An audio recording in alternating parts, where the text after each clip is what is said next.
And we are back, hopefully for the final time, because I'm really hoping we get to the rest of what I'm interested in this stream, which is basically the rest of the magic items. Once again, Toby's with me, and Zed was here, teaching me to write some sort of Eldritch Horrors in Game Maker, but he's left now. So, picking up where we left off, Crystalline Chronicle. A very rare item, requires a human by a wizard. Alright, is that another spell book, this one? Well, let's see. Crystal Sphere. It does seem to be, yeah, now that I look at it, the rest of it. So, you know, Mage Hand, Mind Silver, and message cantrips. So this one is for cantrips. Oh no, there's some spells as well. Okay, when found, the crystal contains the following spells: Detect Thoughts, Intellect Fortress, Rary's Telepathic Bond, Sending, Telekinesis, Tasha's Mind Whip, and Tensor's Floating Disc. Wait, we didn't even go through all the spells, did we? We went through a lot of them. Why did we skip? I don't remember. I don't remember either. I just remember that we haven't read Intellect Fortress. Yeah. Okay, well, maybe we'll just hop back and wrap that up real quick. So, it functions as a spell book. While you're holding the crystal, you can use it as a spellcasting focus, and you know the... Okay, yeah, so this one actually gives you some cantrips as well. Oh, that's why we skipped Intellect Fortress. It's hidden under Green Flame Blade. We missed it. Oh, okay. So the crystal has 3 charges, regains 1d3. Same thing about switching spells. If you spend one... I think this one is a bit different because it lets you switch anything, it seems. You spend 1 minute studying the information within the crystal, and you can spend 1 charge to replace one of your prepared wizard spells with a different spell in the spellbook. Alright. So it's not a bit stronger limited. that way. Yeah. So this one definitely seems to be the strongest, I want to say. When you cast a wizard spell, you can expend 1 charge to cast a spell without verbal, somatic, or material component up to 100 gold pieces of value. Okay. So some spells will be free with this one. Yeah, and like Identify, was it? That is 100 gold pieces exactly? Yep, and Find Familiar as well. Yeah. Those are the 2 we can think of right now. Yeah, so that's pretty neat. So let's find Intellect Fortress. Yeah, and right under Green Flame Blade. It's quite well hidden. Mind Sliver, Spirit Shroud, Lightning Lure, Green Flame Blade. Okay, yeah, it is quite stealthily snuggled in there. Why? Why would you format it like this? Usually I praise the formatting in the 5e books, but this is just awful. Okay, 1 action to defeat 3rd level spell, only verbal, concentration up to 1 hour. For the duration, you or 1 willing creature you can see within range has resistance to psychic damage, as well as advantage on int, wiz, and ca checks. When you cast a spell at 4th level or higher, you can target 1 additional creature. Okay, so just a bit of a buff spell. Resistance to psychic, useful against mind flayers, and advantage on saves against pretty much any non breath weapon or something of the like. Simple. Intelligence, wisdom, charisma. Alright, that's nice. Yeah, so stuff that would paralyze you, similar stuff that deals psychic damage, that charms you, frightens you, stuff like that. Basically mental effects, but obviously it's not for saves against breath weapons. No, not either from being pushed around. Yeah. Only mental, nothing physical. Then we have the Demonomicon of Igvil. Hey, I got it right that time. Is that an item or another spell? That's an item. Alright, let's go there. Another artifact.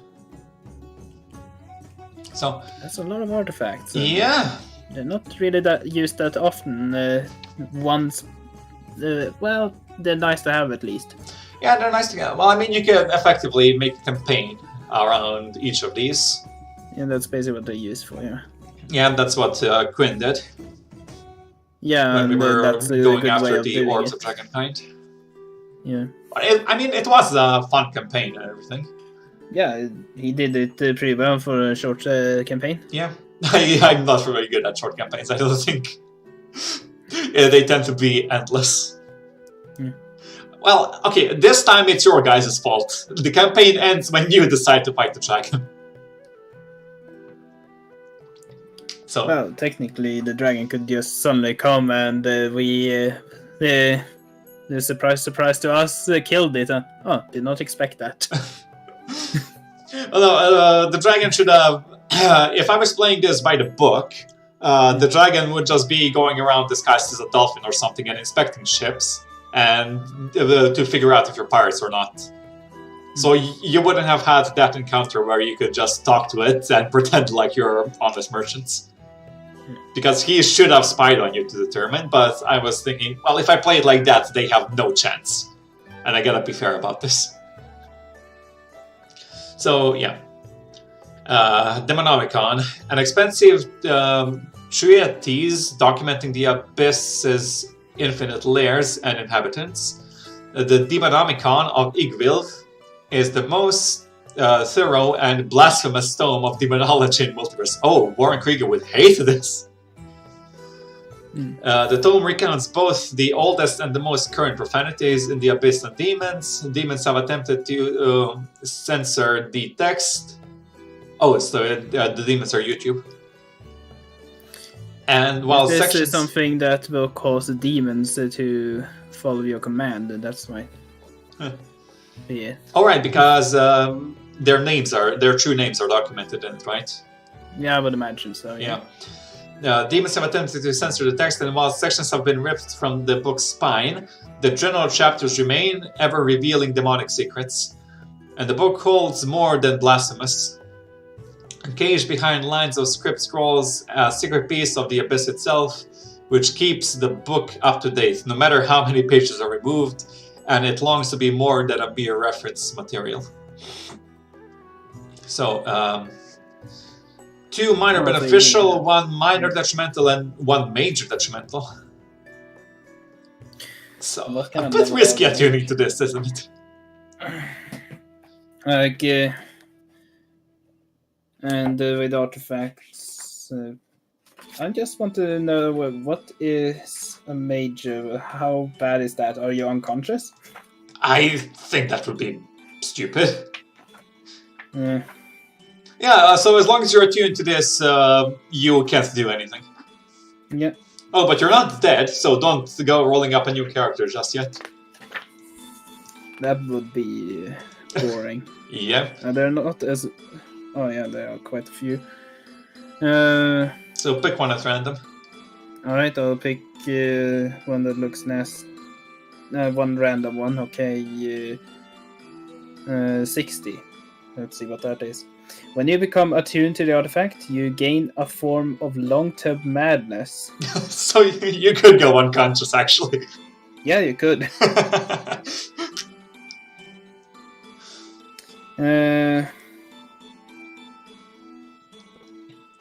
Some of these, like, take 80-10 psychic damage when you become attuned to the artifact.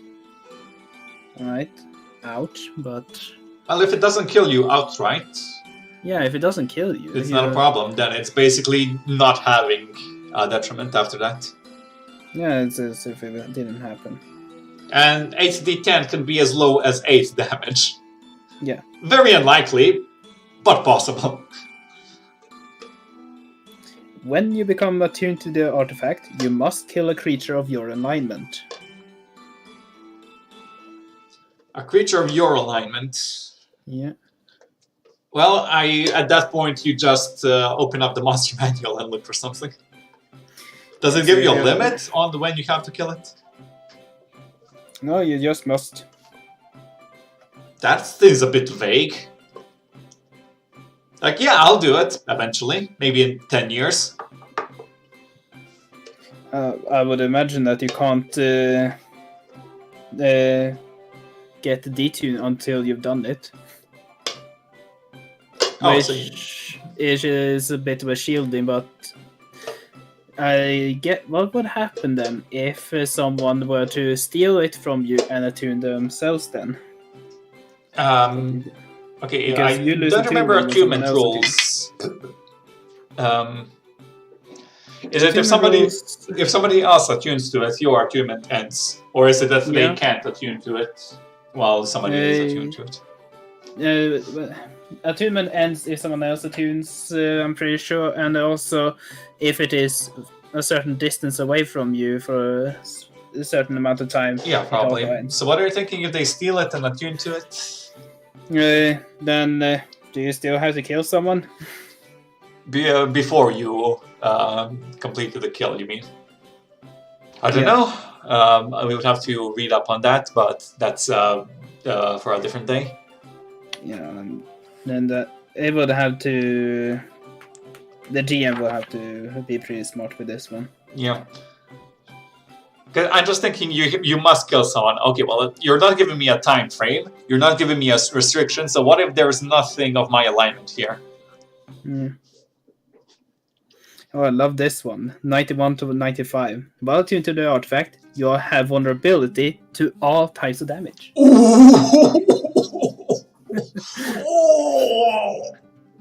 Oh, that hurts. Yeah. That hurts so much. Wait, how does that interact with resistances? I would imagine that this overrides that. So, it either overrides or they cancel each other out.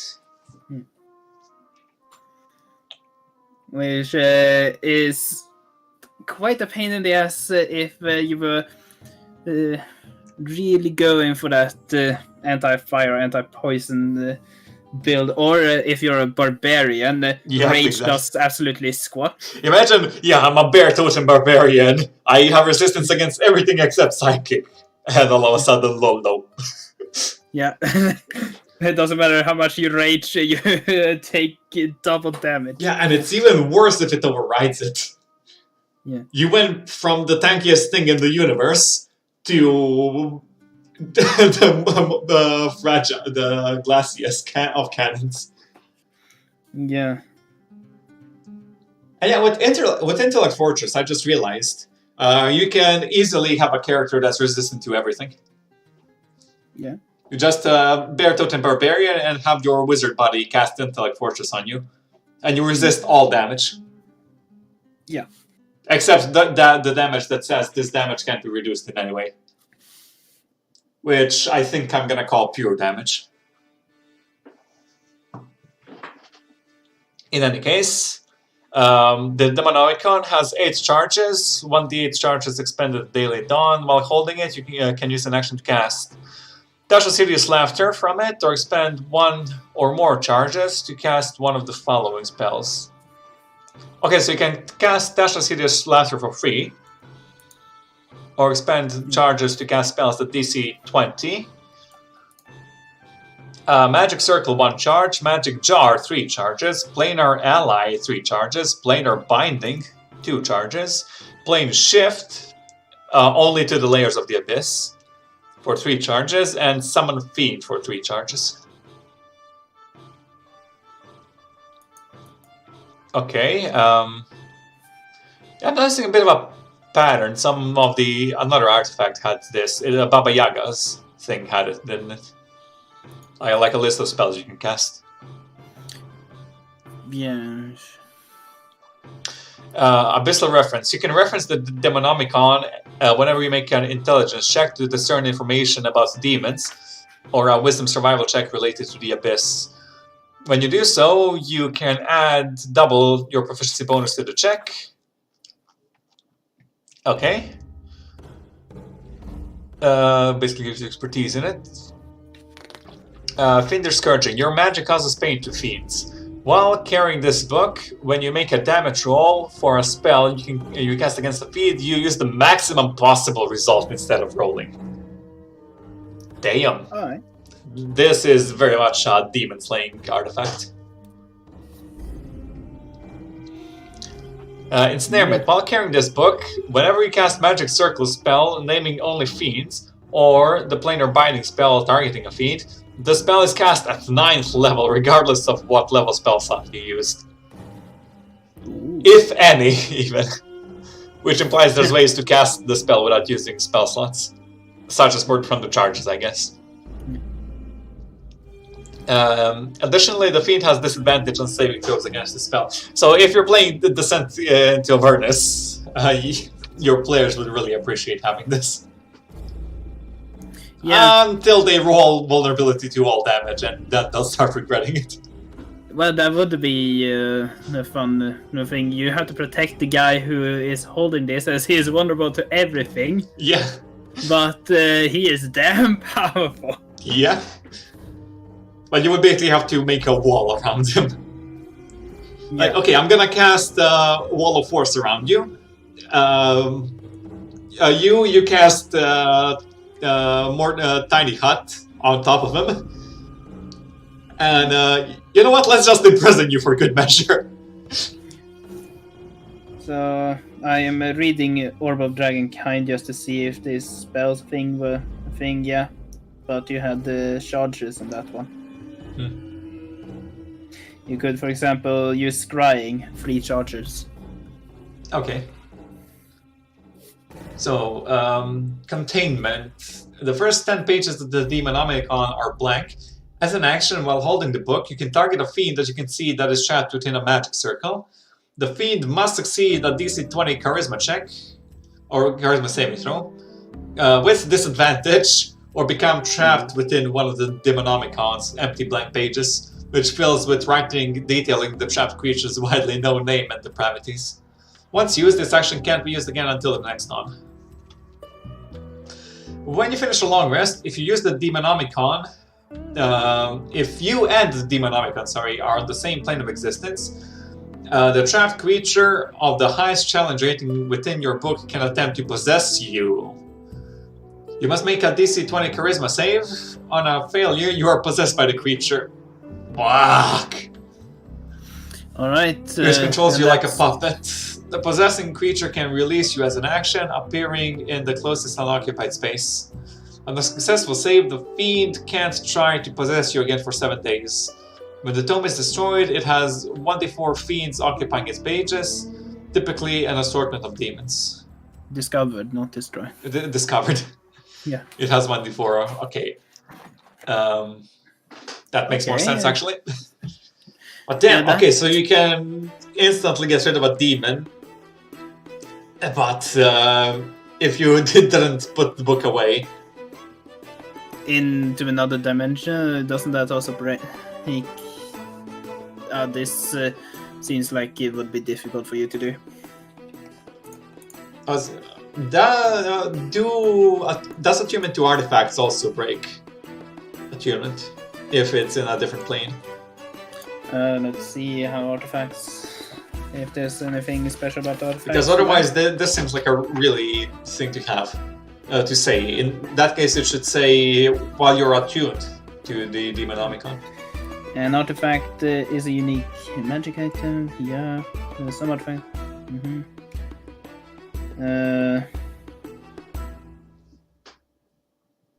Right, no.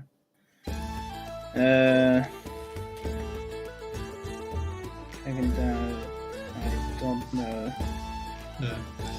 Hard to say, but if the attunement breaks, if you're on different planes, then it's really strange to phrase it like that, instead of just saying while you are attuned to the Demonomicon.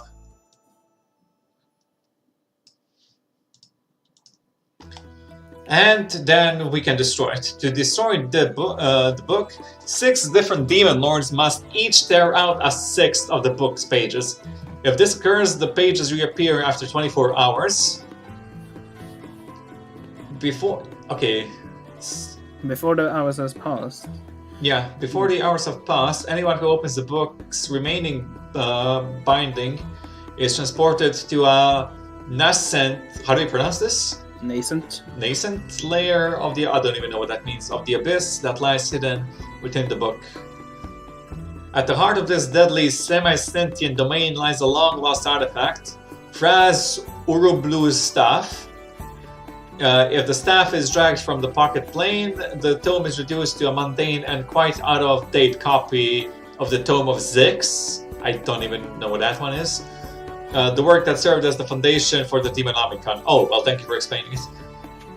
Once the staff emerges, the Demon Lord Fraz Urublu instantly knows.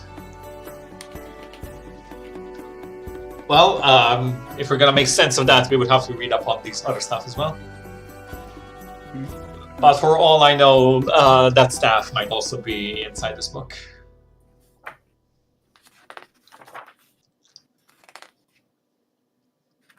Okay, so the condition for destroying is 6 different demon lords must stare out a sixth of the pages, and then you have to open it before 24 hours pass to get transported to this part of the abyss, this pocket demiplane of the abyss.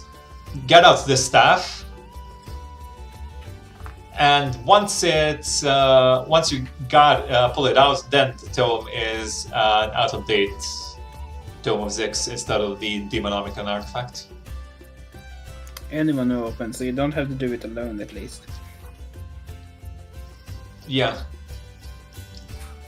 I guess. So next one is okay, a flail that requires the attunement by cleric or paladin. That is rare. The rounded head of this flail is perforated with tiny holes arranged in symbols and patterns. The flail counts as a holy symbol for you. Pretty nice. When you hit it with an attack using this magic flail, the target takes an extra 1d8 radiant damage. Okay. As a bonus action, you can speak the command word to cause the flail to emanate a thin cloud of incense out to 10 feet for 1 minute. At the start of each of your turns, you and any other creature in the incense gain 1d4 hit points. The property can choose be again against the next on. Okay, it's a nice thing to have. Yeah. Extra damage, which is always nice, and potential healing around you. Very, pretty damn cool. It's only a d4, so it's really not broken or anything. Although some magic items I feel are allowed to be broken. Duplicitous Manuscript, attunement by a wizard, another rare one. How come we haven't found any requires attunement by a fighter or requires attunement by a barbarian? Guess that's not as epic. Well, I think it would be. Yeah. Well, let's. I'm gonna have to start homebrewing some magic items that require a fighter or a barbarian or some sort of martial class to attune to it. Okay, to you, this book is a magical spellbook. To anyone else, the book appears to be a volume of verbose romance fiction. Ew, I would never touch that. So I'm imagining a one that requires attunement from a fighter would have been made by a fighter by accident or something, because the attunement is usually reflective of the creator of the artifact. Well, maybe, but what if it's some? What if it's a weapon that is that holds the spirit of a legendary warrior of ages past? Or it was what is the word when you ask someone to do something for you? Request? Not the word I was looking for, but close enough. Yeah, it could be requested by a fighter. Commissioned, you mean that? Commissioned, yeah. Yeah. I definitely can come up with some situations where it would make sense and not just be mechanic. To you, this book is a magical spellbook. To anyone romance fiction. As an action, you can change the book's appearance and alter the plot of the romance. That's a good use of an action. Wait, you could use that to troll someone. Just, they're reading the book. Oh, here, I know you like romance fiction, just read this. And you just keep changing it every day, and they keep getting confused. Wait. That would be frustrating. Wait, Michael? Who is this Michael guy? He was never mentioned before. But there could be a fun way to make the romance more interesting. Suddenly, it's a murder mystery with romance. And now it's a very smutty one with the sex scenes every 5 seconds. Or every 5 sentences. And then it's a very kinky one with only the most depraved fetishes. Yeah, and then it's horror, and somehow it makes a jump scare via text. You flip the page and it's just boo. Yeah. Flip the page, read the first word.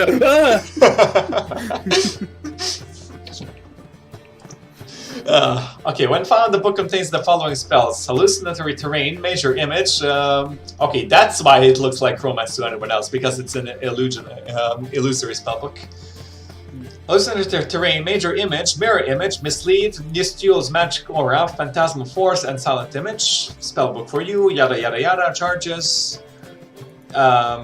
Replace a spell, but must be from delusion, and the bonus is when a creature you can see makes an intelligence investigation check to discern the true nature of an illusion spell you cast, or makes a saving throw against the illusion spell you cast, you can use your reaction to expend 1 charge to impose disadvantage on the roll. Okay, well, Mix would definitely want this. Yeah. Nick, he likes to pull shenaniganery with his illusions. Eldritch Claw tattoo, and a common tattoo this time. Oh. While the tattoo is on your skin, your unarmed strikes are considered magical for the purpose of overcoming immunity and resistance to non-magical attacks. Mike Bison would definitely like this. Oh, +1. So And you +1 bonus nice for even those that already have magical fist. Yeah. Eldritch Maul. As a bonus action, you can empower the tattoo for 1 minute. For the duration, each of your melee attacks with a weapon or an unarmed strike can reach a target up to 15 feet away from you, as inky tendrils launch towards the target. In addition, your melee attacks now deal an extra 1d6 force damage. Once used, this bonus action can't be used again until the next song. Alright, can that 15 feet be stacked, or is that... I think that's a hard limit. It says up to 15 feet. It doesn't say increased by 15 feet. Yeah. So, I could imagine that for a bugbear... a bugbear battle master with lunge, that wouldn't be too useful. Yeah, it would be useless. 1d6 extra force damage. Yeah, and also their fists reaching 5 foot extra is not bad, but yeah, I would really like this for writer. That would be nice. Yeah, I would love it for Mike Bison as well. Yeah. Might even kind of fit him. But at that point, I would just throw away the...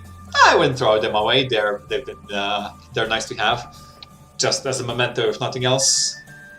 But I wouldn't really need the cestus anymore. Yeah. It is pretty cool. I do like it.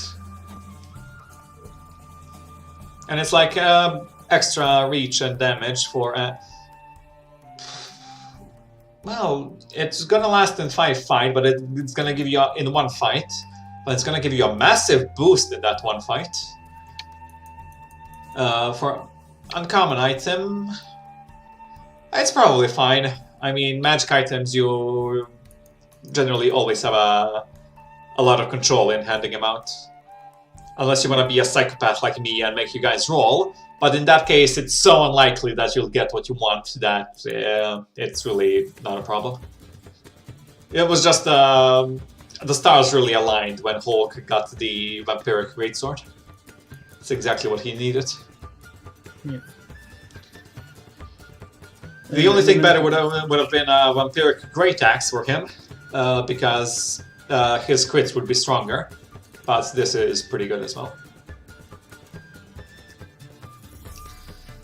In any case, Elemental Essence Shard, rare, attuned by a sorcerer. This cracking crystal contains the essence of an elemental plane. As an action, you can attach the shard to a tiny object, same as the last one. Roll a d4 and consult the Elemental Essence Shard table to determine the shard's essence and property. When you use a meta magic option on a spell while you're holding or wearing the shard, you can use that property. So, immediately fly up to 60 feet without provoking AOs. Earth, resistance to the damage type of your choice until the start of your next turn. One target of the spell that you can see catches fire. The burning target takes 2d10 damage at the start of its next turn, and then the flames go out. And then the flames go out, Morty. Morty, the flames will go out after 1 turn, Morty. So you gotta make good use of it, Morty. Okay, and water, you create a wave of water that bursts out from you in a 10-foot radius. Each creature of your choice that you can see that in that area takes 2d6 cold damage and must succeed a strength save against your spell save DC or be pushed 10 feet away from you and fall prone. Nice little bonuses for when you use mana magic. And of course you are limited in this by the amount of times you can use your mana magic, so it's rare, it's probably fine. It is cool. I generally like magic items. Yeah. Magic items are... Yeah, rarely matter if they're OP because, as you said, they can be distributed as needed or not at all. Yeah. And even if you're rolling, to be completely fair, it's such a low chance that you'll get something that actually helps you permanently. So it's completely fine. It's like, what? Probably somewhere in the realm of 1 in 200 that you get the one you wanted by rolling. Well, it depends on the rarity. Yeah. You wouldn't roll all the magic items. Oh shit, didn't mean to get them legendary. Now they have glue. Again, it's so fucking ridiculous. Yeah. Dude, you did a pretty horrible thing if it wasn't for me playing a generous pacifist character at one time. You could have permanently glued someone to a tower and just have him imprisoned there for the rest of his life. Yeah. That was cruel.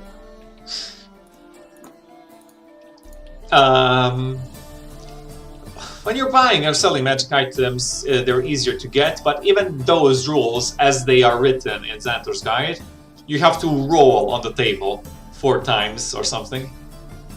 And even then, there's a small chance you'll get the chance to buy them. And even then, they cost money.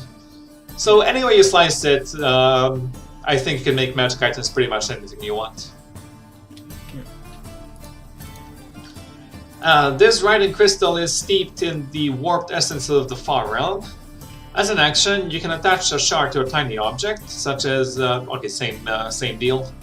When you use meta magic option on a spell while you're holding or wearing the shard, you can cause a slimy tentacle to rip through the fabric of reality and strike one of the creatures you can see within 30 feet of you. The creature must succeed a cast saving throw against your spell save DC or take 3d6 psychic damage. And become frightened of you. I had to pause because I was like, nice, but is it rare nice? But the frightened really brought it up. Well, some tentacle might frighten someone here. Yeah. Even the emotionless ones. Feywild Shard, same deal, common one this time. When you use a meta magic option on on a spell you cast while holding or wearing the shard, you can roll on the wild magic search table in the player's handbook. If the result is a spell, it too is wild. It is too wild to be affected by your meta magic. And if it normally requires concentration, it doesn't require concentration in this case. The spell lasts for its full duration. I think that's just copy-pasted from explanation of wild magic. If you don't have the wild magic sorcerer's origin, once this property is used to roll the wild magic search table, it can't be used again until the next dawn. Okay, so usually the DM can decide to trigger your meta magic. Yeah. And there is one very underwhelming ability that can also force meta magic in the wild magic sorcerer, but this gives you more control over it. Now, what was that thing? Let me check real quick. I just remember it being very underwhelming.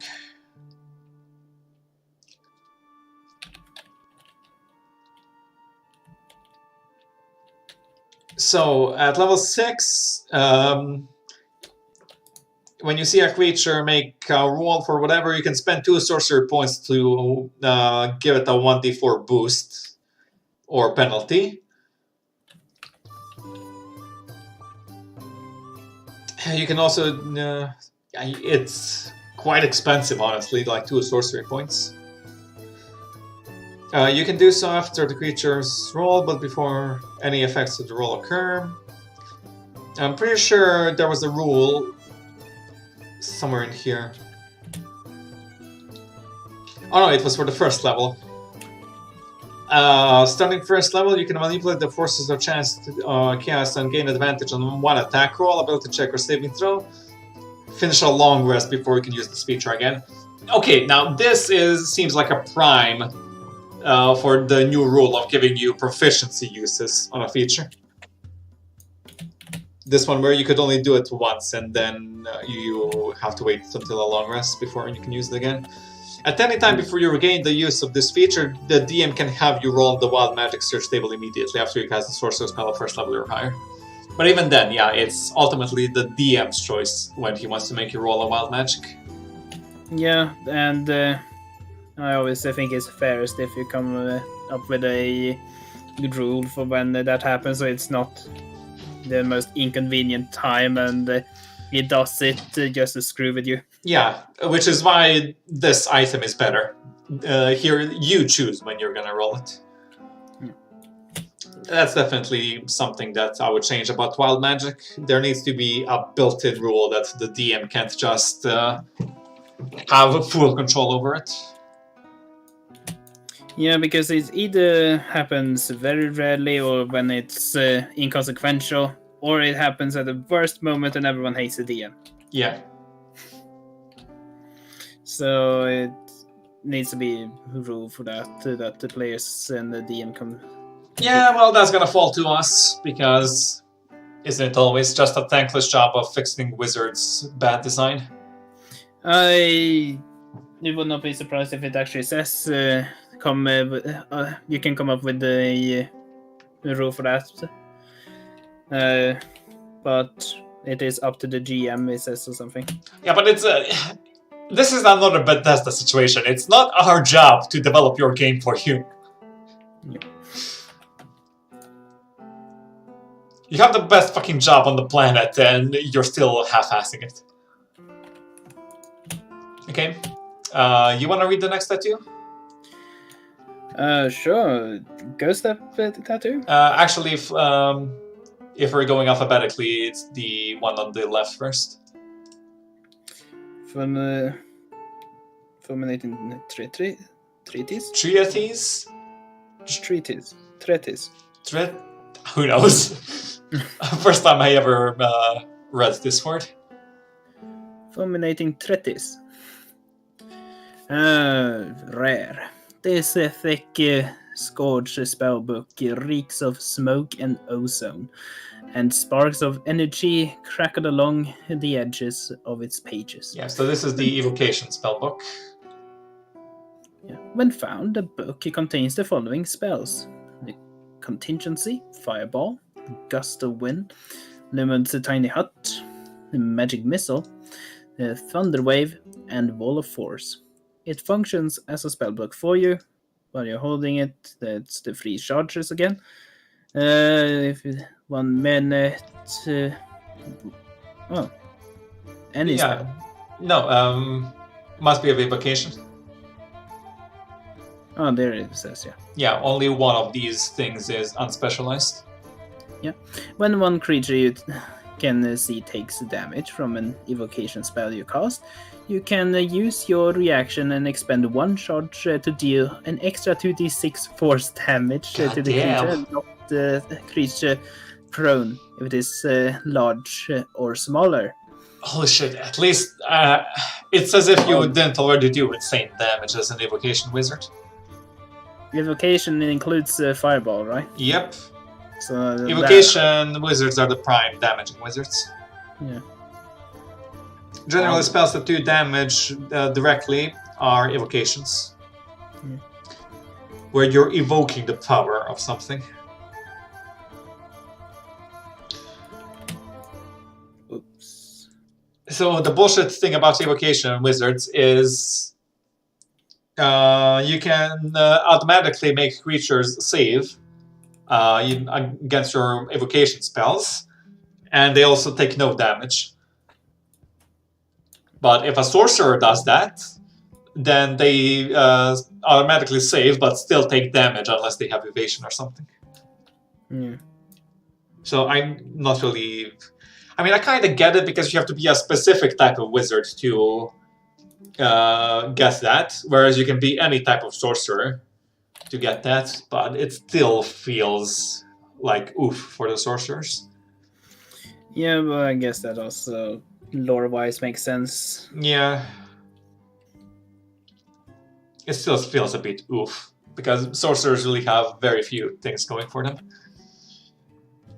I feel, at least. Mm. And at 6th level, your damage and cantrips...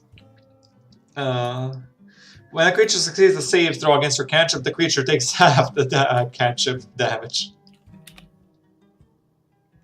So damn. You can even do guaranteed damage with your goddamn cantrips at level 6. And at level 10, you add your intelligence modifier to 1 damage roll of any wizard evocation spell. So yeah, evocation wizards, big damage. And then you have the ghost step tattoo. This one sounds fun. Yeah. So just skip to the actual thing, what it does. The tattoo has 3 charges and it regains all expended charges daily at dawn.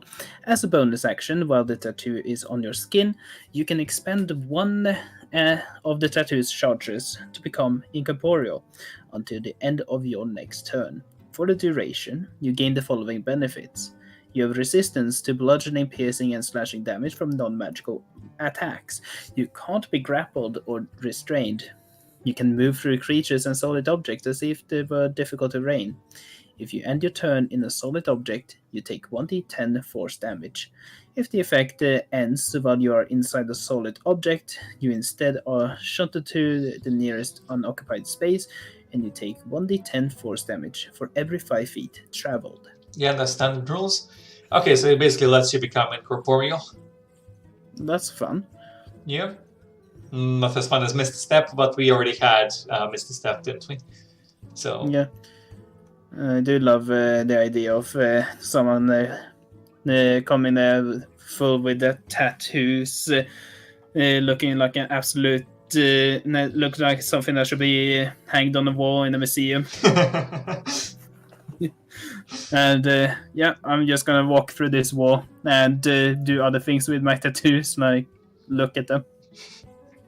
I have also just had a thought about a rogue thief, like, oh yeah, I'm gonna get these tattoos and then I'm gonna be able to steal anything. Yes, I got into a museum, now I'm gonna grab this painting and I'm gonna go back to the wall. Oh, the painting doesn't go with him.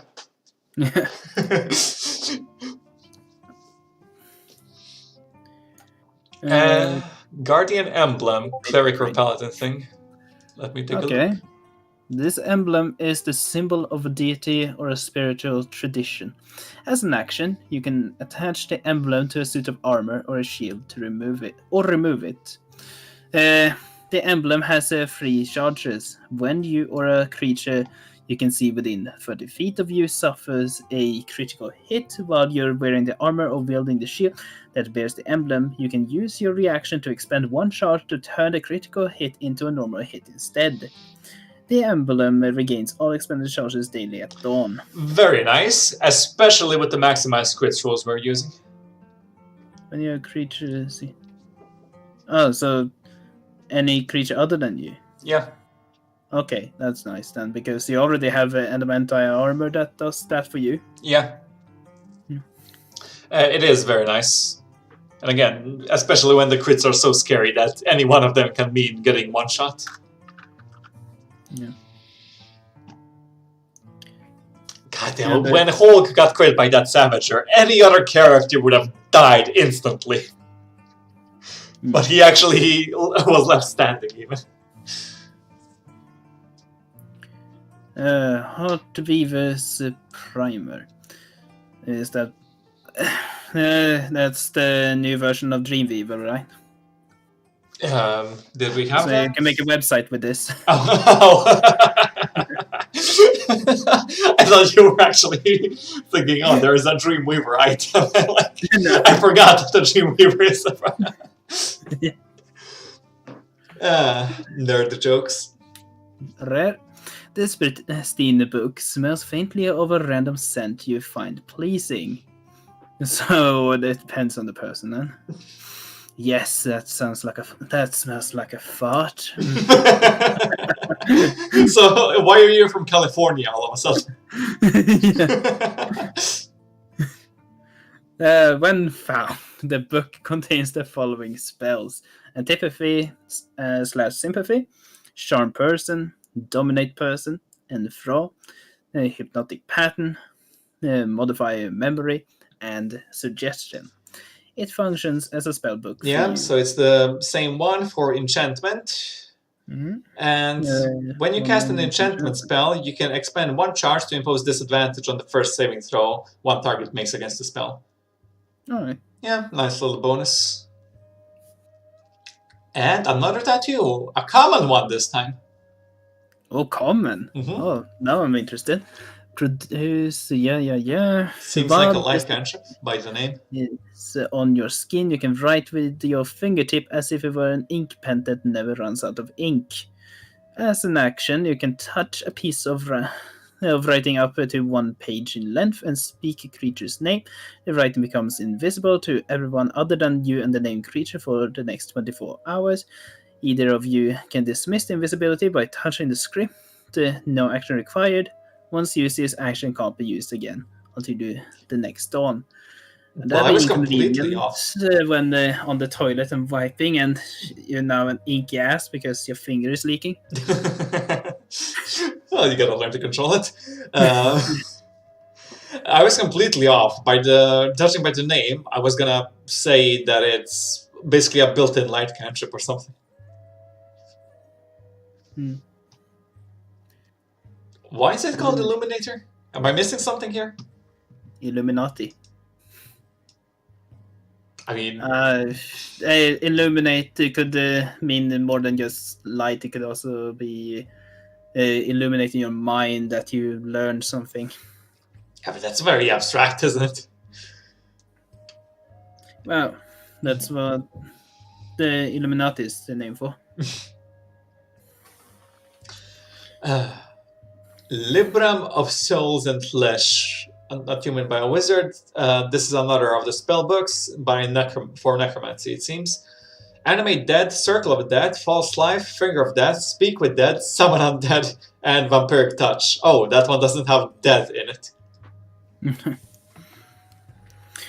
3 charges. Necromancy. As an action, you can expend 1 charge to take on a semblance of undeath for 10 minutes.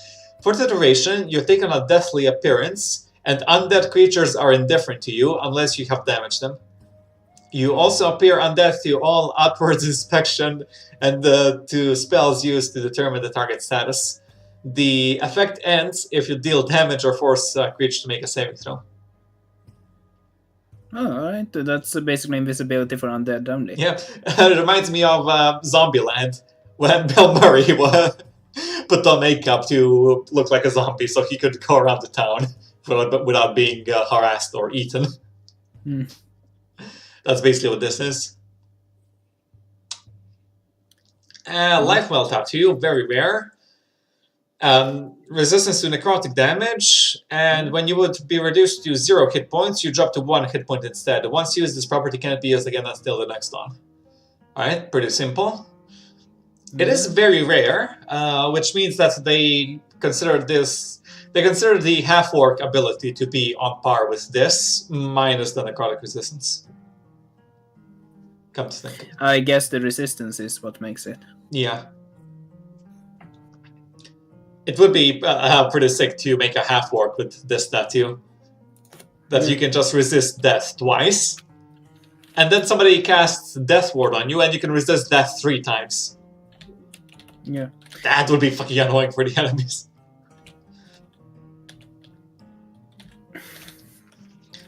The only thing missing would be a zombie half-orc that you do that with. Oh yeah, shit, you put you take a level in Shadow Sorcerer as well, right? Mm-hmm. Resist that 4 times. Holy shit, that would be ridiculous. There's gotta be something else that lets you do that, right? Yeah, but there wasn't another subclass in this book that allowed you to do that? Maybe. Oh yeah, there was the one that allowed it to happen to someone else. A warlock thing. Oh yeah, the warlock that can write your name. Oh my god, you can make a character that can resist death 5 times. Oh, that is so ridiculous.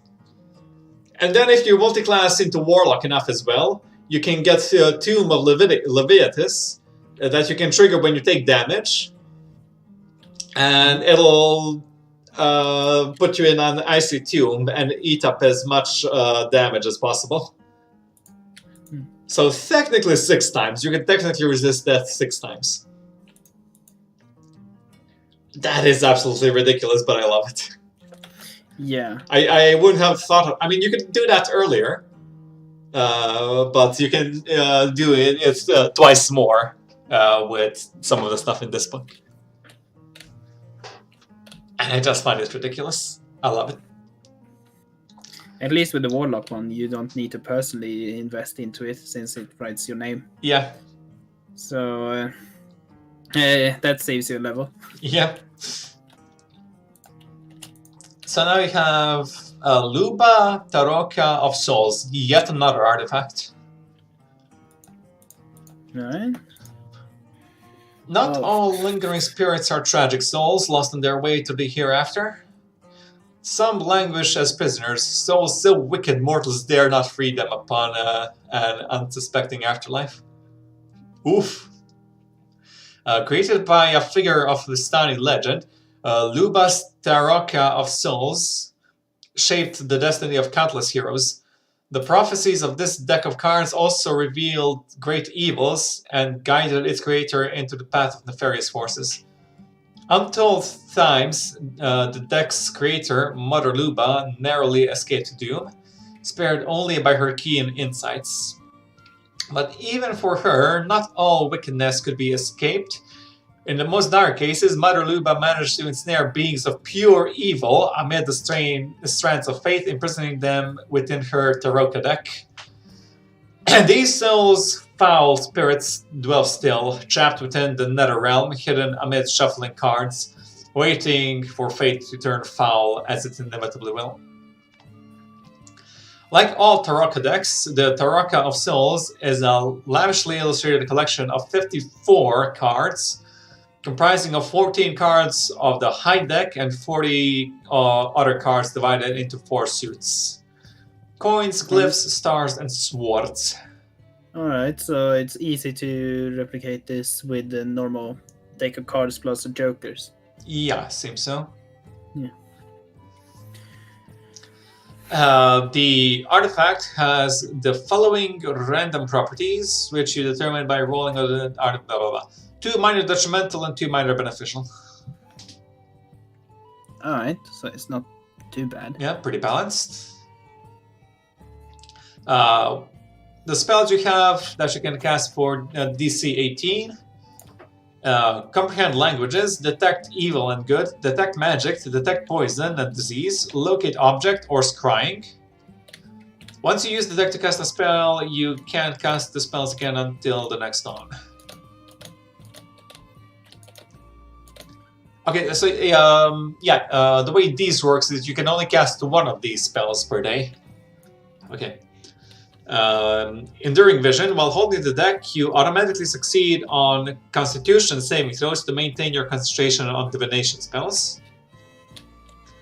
As an action, you can draw a card from the deck and twist the fortune of another creature you can see within 15 feet of you.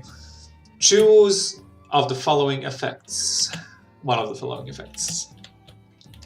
Wheel. The creature has advantage on attack rolls, ability checks, and saving throws for the next hour. Oh. What? This is a foresight, basically, I think. Yeah. I mean, it is an artifact, so fair enough. But yeah, foresight is a 9th level spell, except this lasts for 8 hours, 8 times shorter. Foresight is 8 hours. Yeah. Or woe, the creature has disadvantage on such for the next hour. The deck can be used in this way twice, and you regain all expended uses at next dawn. So there isn't even detriment to using it. Huh. What's the point then? Just being strong, I guess. I guess this deck isn't cursed like half the other items we found. Whenever you use the twist of fate property, never mind. There is a chance that one of the souls trapped in the deck escapes. I spoke too fucking soon. Roll a d100 and consult the souls of the Taraka table. If you roll one of the high cards, the soul associated with it escapes. You can find the statistics in the monster manual. If you roll a soul that has already escaped, roll again. So that would be brilliant to introduce, like, oh, is this a powerful card that you can play around with? And then you just wait as a DM to release something so that the players will be abusing this deck, and then suddenly, oh shit. Yeah, and it does something bad to us. Oh, you know what? The creatures here aren't even that unreasonably strong, except for a couple. Like the Death Knight or the Mummy Lord, I think. I think the Mummy Lord might be strong. Vampires are middling. So you could easily give this to a lower level party. Yeah, this could be a fun little thing for a low stake campaign, where you are saying, well, it is you sell it as this open game where you can go around being thieves or something. You steal this deck of cards and oh, how fun this was, and suddenly now the campaign is about destroying it. Yeah. You know what the horrible thing is? Yeah. Well, we just told each other this idea, so we can't pull it on each other.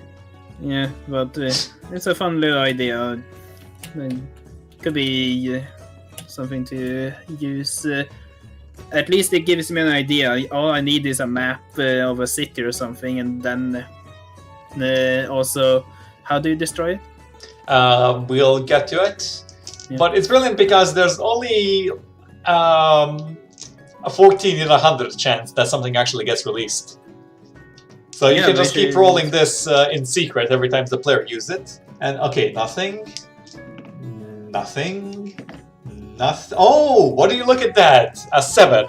A ghost appears. Yeah, it's just not very fun if that happened one of the first 5 times they use it, because then it's immediately nope. Ooh, that was close. Oh no, wait, it wasn't. That was a 61, not a 16. That is a 50. That is a 17, just narrowly escaping. So that was just me getting an unlucky roll, I guess. But you're most likely not gonna get it a bunch of times.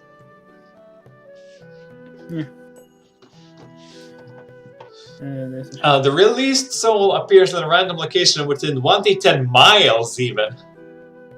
Also, they might not. Or 10d10 miles, sorry, 10d10.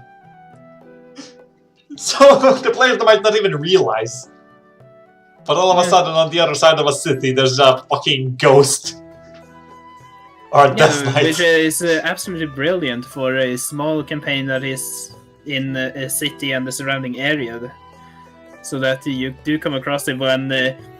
but you might even roll randomly where it appears. Okay, the ghost appeared near the graveyard, and the players went, well, that's expected, so nothing weird there.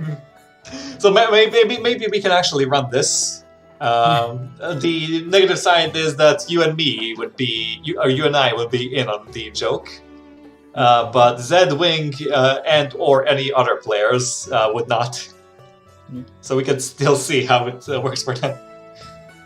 It could be an interesting thing to run with the 2 DMs.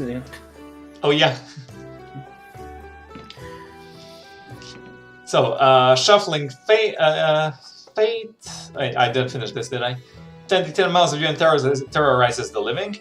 Until the released soul is destroyed, it gains the benefit of a wheel from the deck's Twist of Fate property. Ooh. And both you and your original target of Twist of Fate suffered the effect of whoa. Oh my god! Oh. So you...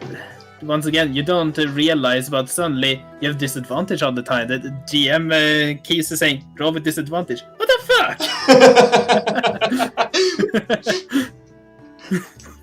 And the evil spirit you released is super buffed because it just keeps rolling with advantage on everything. Yeah. What the fuck? How does it keep hitting me? How? How does it succeed to save all the time? Yeah. What do you mean it escaped my grapple?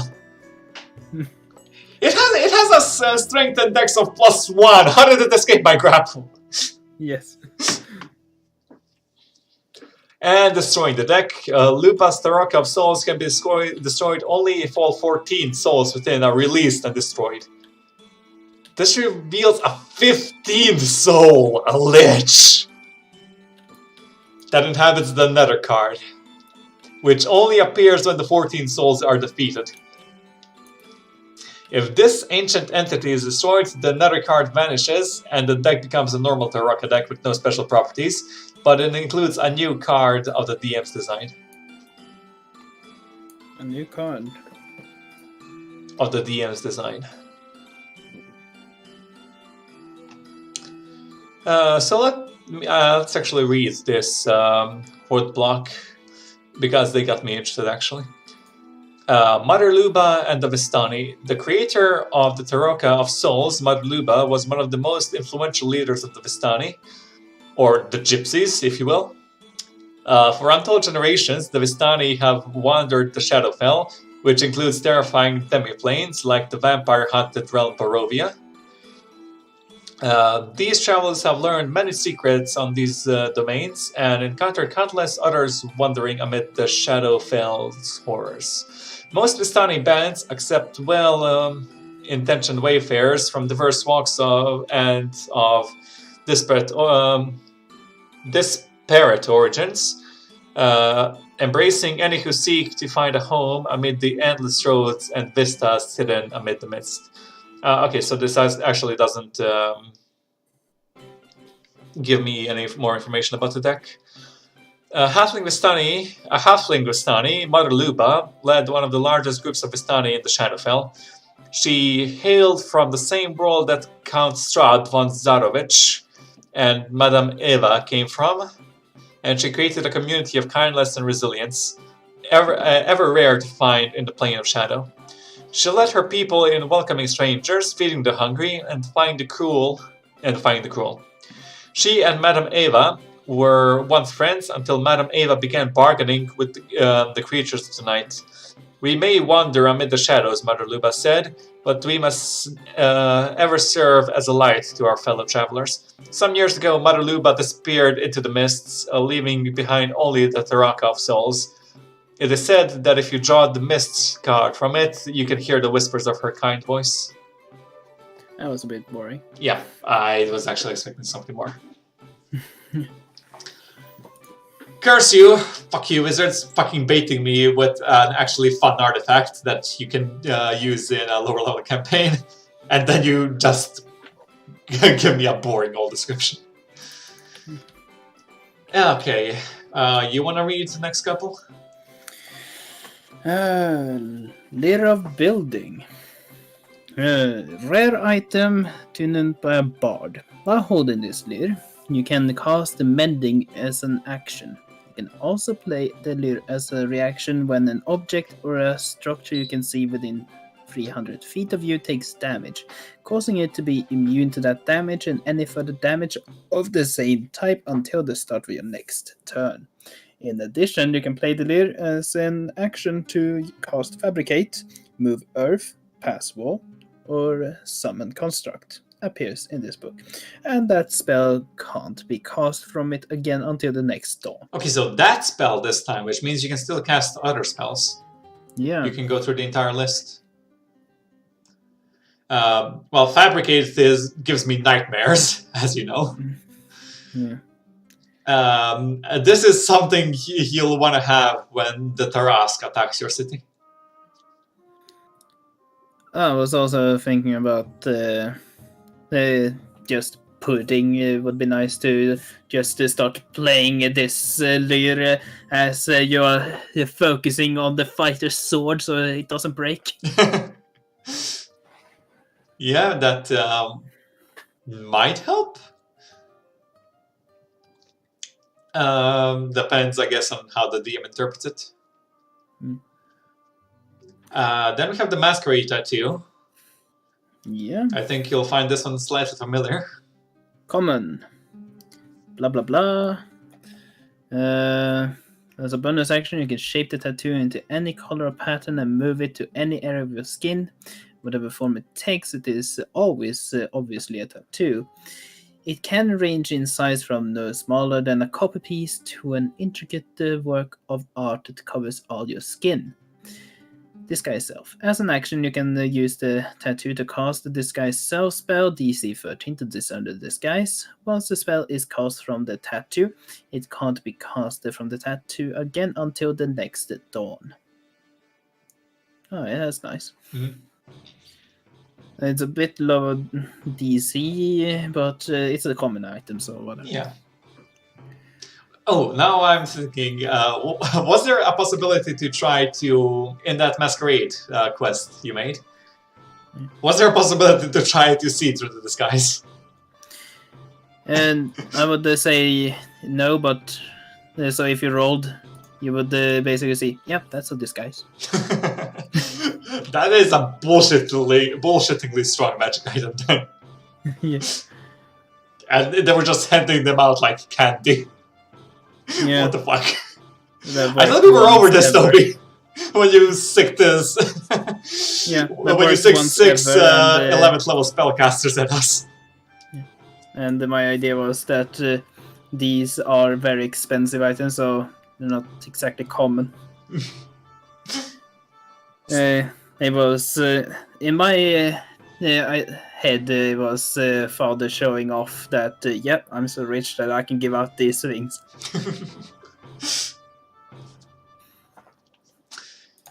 All right, and we have yet another artifact.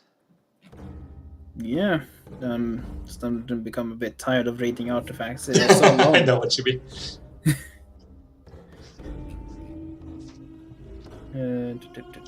Oh, that's interesting. Wow, this one is long.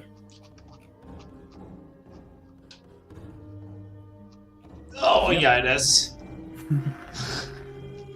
Okay, I'm just gonna skip ahead for a moment to see how many artifacts are there. Rare, uncommon, rare. There's at least one more after this. Yeah. And only one more. Only one more. Okay, well, we might as well read it now, or else we're gonna have to read 2 artifacts back to back. Yeah. Oh, it's so long. We must persevere, come on. This is the last time we're doing this stream, so... Named for the warlord who infamously employed it, the mighty servant of Luco is a fantastically powerful 10-foot-tall machine that turns into an animate construct when piloted. Crafted of a gleaming black alloy of unknown origin, the servant is often described as a combination of a disproportioned dwarf and an oversized beetle. The servant contains enough space for 1 ton of cargo and a crew compartment within, from which up to 2 medium creatures can control it, and potentially execute a spree of unstoppable destruction. Tales of the servant's origins involve more conjecture than fact, often referring to otherworldly beings. The mysterious barrier peaks in Earth, and the supposedly related device known as the Machine of Lum the Mad. Okay. The best details on the device's origin and operation can be found in the Mind of Metal, a tome of artificers' secrets that connects the device to the traditions of the lost Olman people, and which are written by Lum the Mad's several times over granddaughter Lum the Maestro, while she reconstructed the long disassembled mighty servant of Luco. Dangerous attunement. 2 creatures can be attuned to the servant at a time. If a third creature tries to attune to it, nothing happens. That already makes it kind of unique, I think. Yeah. The servant controls are accessed by a hatch in its upper back, which is easily opened while there are no creatures attuned to the artifact. Attuning to the artifact requires 2 hours, which can be undertaken as part of a long rest, during which time you must be inside the servant, interacting with its controls. While crew members are attuning themselves, any creature or structure outside and within 50 feet of the servant has a 25% chance of being accidentally targeted by one of its destructive fists. Fist attacks once during the attunement. This doesn't necessarily sound like an attunement as much as just getting in and pushing buttons to figure out what they do. Yeah, that is what they're hinting at, yeah.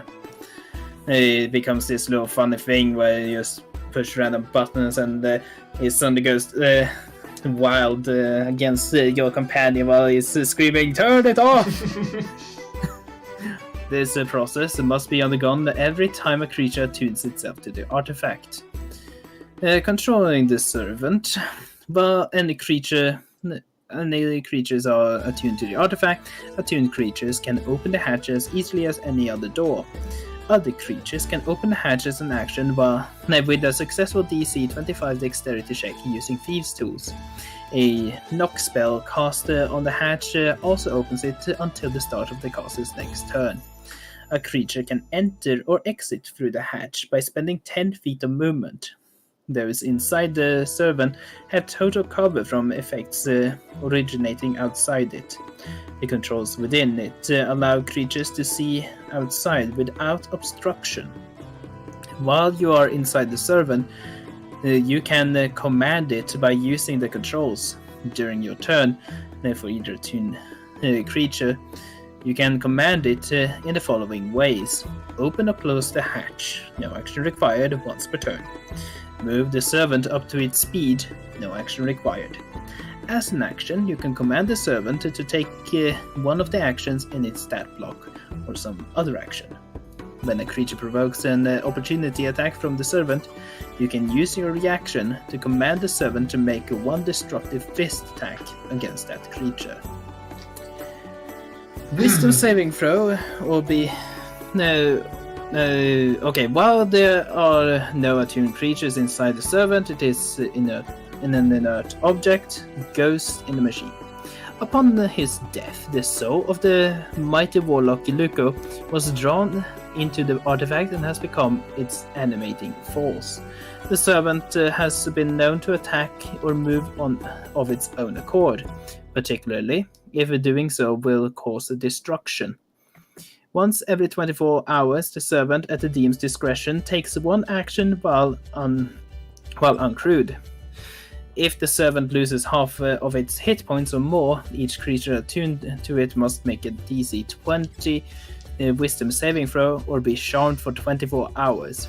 While charmed in this way, the creature goes on a destructive spree, seeking to destroy structures and attack any unattuned creatures within sight of the servant, starting with those threatening the artifact, preferably using the servant if possible. Okay. Do we bounce back to read the stat block now, or? Yeah, we can. So, that's a nice 22, AC. it's huge, as expected, for 2 creatures to fit inside. And then we have 22 armor, 310 hit points, 60 feet speed, damn. 30 strength.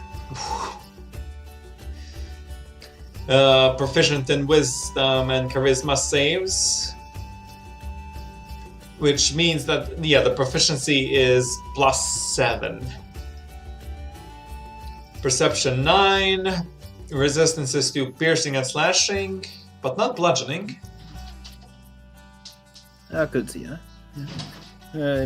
Damage immunities, bludgeoning. Oh. So, okay, why is it immune to bludgeoning specifically? I don't know. Is it harder to reach the vulnerable parts if you just go at it, go hammer it with a hammer? Maybe, but hammers are usually useful against armor and stuff. Yeah. Guess it's very strong armor that with the tiny little pieces. Yeah, but that- see, like on the round design of it would make it very good against slashing as well. Yeah. Because it's difficult to get. Is perpendicular the word in English for the 90 degrees? I believe so. Yeah. Not sure. It's hard to get a perpendicular slash on it when it's this rounded. Yeah, I And have no moving. idea what the idea is, but I don't think it's bad either. The immunity is fire, so fireball you can just completely hide from that. Yeah. Acid, bludgeoning, cold, fire, lightning, and necrotic poison, psychic, and radiant. So, is that all the damage? Force. Force isn't covered here. Yeah, Force is just about the only thing you can hope to take this thing down with, Yeah. as far as I can see. Condition immunities. All conditions. And but thunder. invisible Thunder damage also isn't here. Okay, force and thunder. That's what you have to use against this thing. Yeah. Which, if you're not giving the players this stat block, or at least you're hiding some information from the players, they would think it to be completely invulnerable almost. Yeah. And then suddenly half health, and they are surprised as they are charmed and go on a complete killing spree. Yeah. Okay. Immutable existence. Immune to any spell that would alter its form or send it to another plane of existence. Or send to another plane of existence, Morty. It's always gonna be right next to you, Morty. You can't get rid of it with a bashment spell, Morty. Yeah, that's the running joke I'm doing. Magic resistant construction, advantage on saves against spells and other magical effects. Damn. All of them. And spell attacks against it are made with disadvantage. Oh, that's another thing that would be fun with the low level party, because they would just think, "Ooh, this is so powerful." That voice that you're doing Yeah.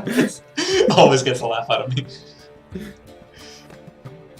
Regeneration. The servant regains 10 hit points.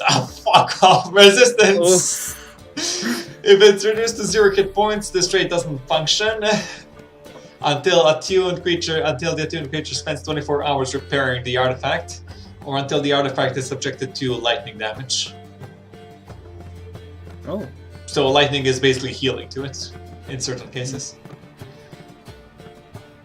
Standing leap. The servant's long jump is up to 50 feet, and its high jump is up to 25 feet, with or without a running start. Yeah, this is an awesome tank. This is basically the Hulk. But the half health suddenly goes on the killing spree. It can't be the only thing, because that's not that much of a downside. Yeah, when is it gonna go down to half health? Yeah, and no one will go, alright, so it went against our will when that one time it was taken to that low health, so we need to destroy it.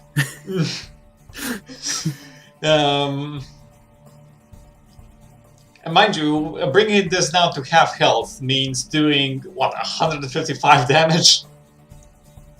When it is immune to everything except piercing, slashing, force, and thunder.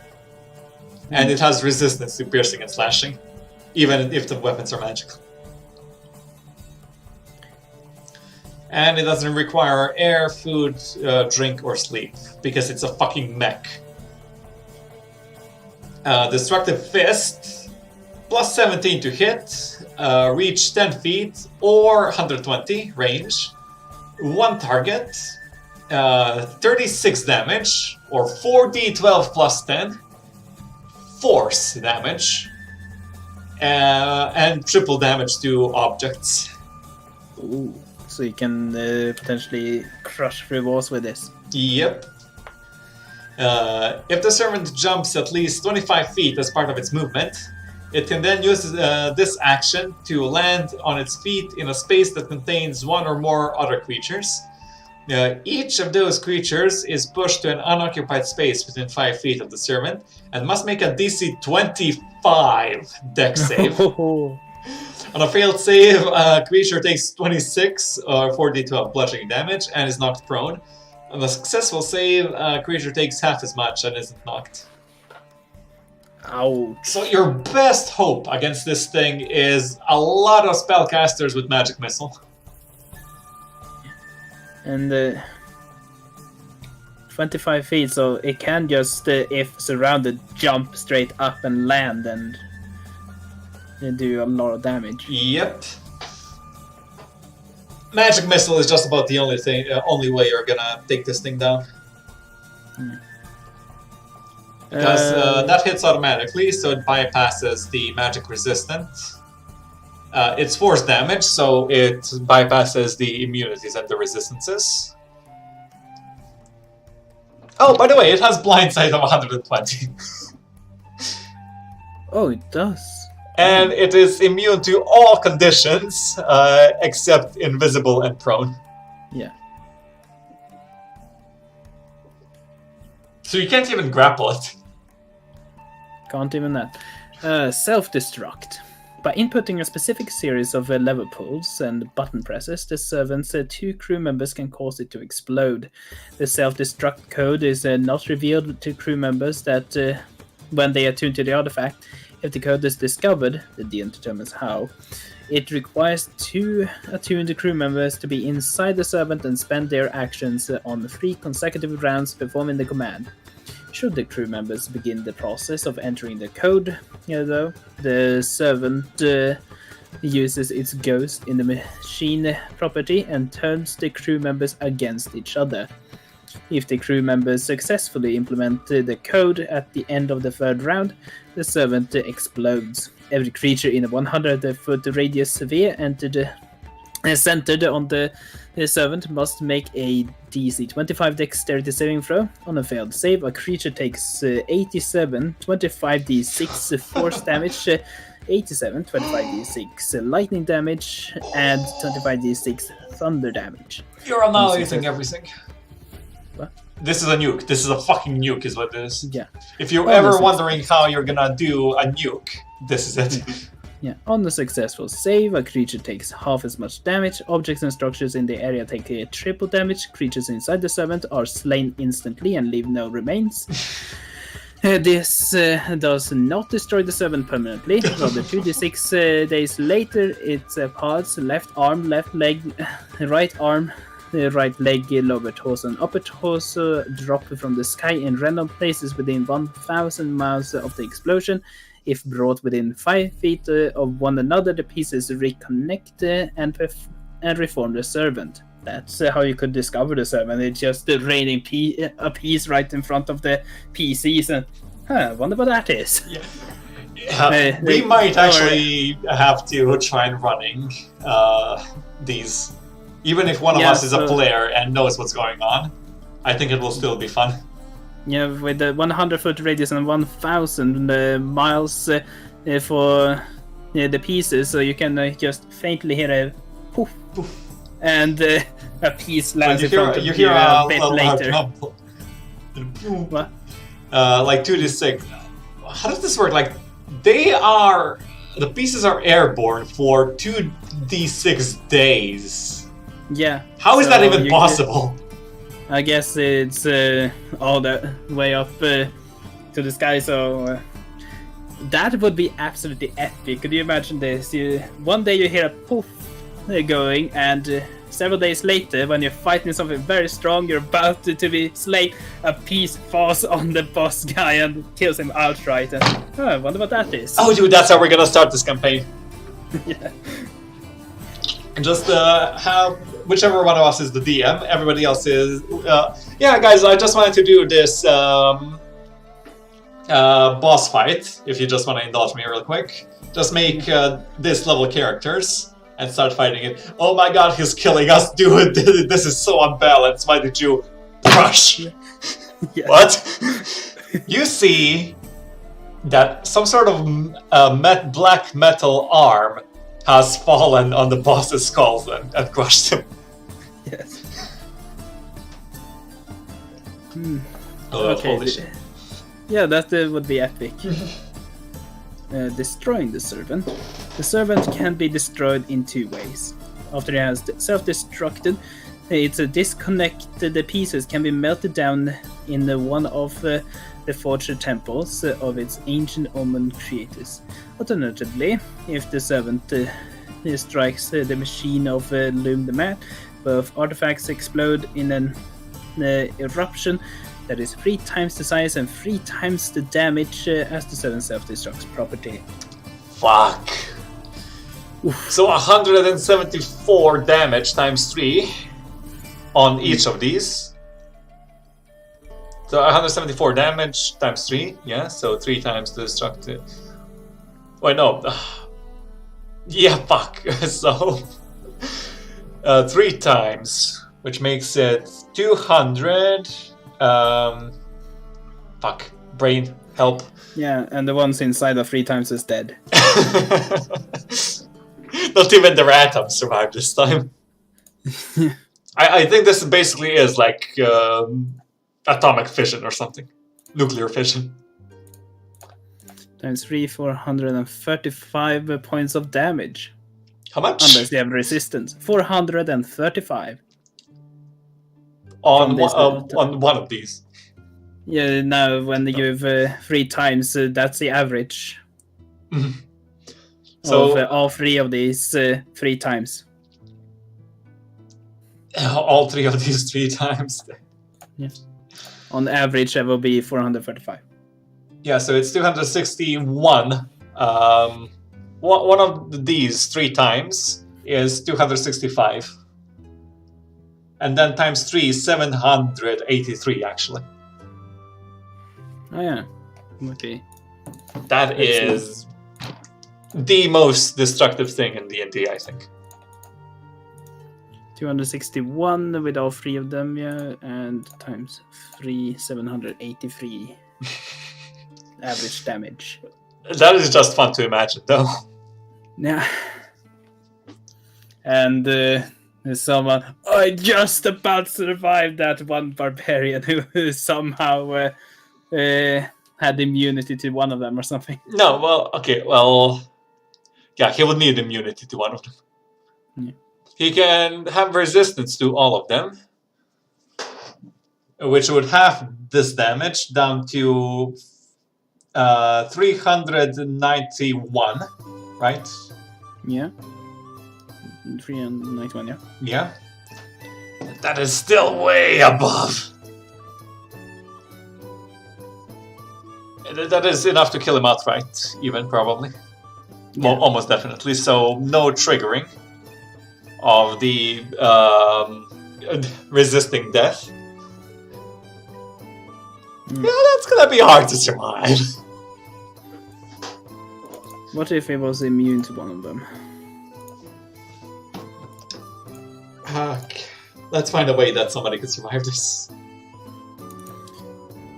So it's 87 plus 87 plus 87 times 3, and the immunity would give you how much? 87 times 3. Minus 261 then? Yeah. Divided by 2. 122 divided by 2. Oh no, you a death ward would save you. Oh. Oh, maybe not. The first time the target would drop to 0 hit points as a result of taking damage, it instead drops to 1 hit point. Doesn't mean it would save you though. Or is killing outright negating that? How much? What level does one need to be in order to survive 261 points of damage? Level 20 barbarian probably. Yeah.